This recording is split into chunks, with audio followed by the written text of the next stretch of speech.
অনেকের হয়তো মনে হয় গরু জবাই করার সময় অনেক কষ্ট পাই। আজকে আমরা জানার চেষ্টা করব গরু জবাই করার সময় আসলেই কি সে কষ্ট পায়, আর যদি কষ্ট পেয়েই থাকে তাহলে কতটুকু। আপনারা এখানে দেখতে পাচ্ছেন গরুর গলার কাছে 4টি অংশ থাকে। এটা হলো কণ্ঠনালী, তারপরে হচ্ছে খাদ্যনালী, আর 2টি আর্টারি থাকে। কোনো মুসলিম যখন গরু জবাই করে তখন বিসমিল্লাহি আল্লাহু আকবার বলে শুরু করতে হয়, এবং এটা আবশ্যিক। এবং গরু জবাইয়ের ছুরিটাও ধারালো হওয়া জরুরি।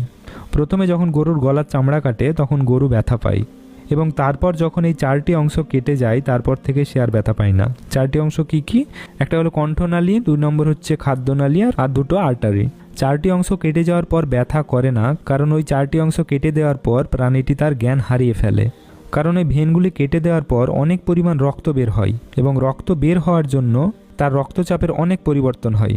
কিন্তু সেন্ট্রাল কর্ড অক্ষত অবস্থায় থাকে, তাই তার নার্ভাস সিস্টেম অ্যাক্টিভ থাকে। এদিকে গলার ভেনগুলো কেটে যাওয়ার জন্য ব্রেনে রক্তের প্রয়োজন হয়, ফলে গরুর ব্রেন তখন মেরুদণ্ডের মধ্যে থাকা স্পাইনাল কর্ডের মাধ্যমে হৃৎপিণ্ডকে সিগন্যাল পাঠায়। ফলে তার হৃৎপিণ্ড তখন খুব দ্রুত পাম্প করতে থাকে, অর্থাৎ দ্রুত রক্ত পাঠাতে থাকে।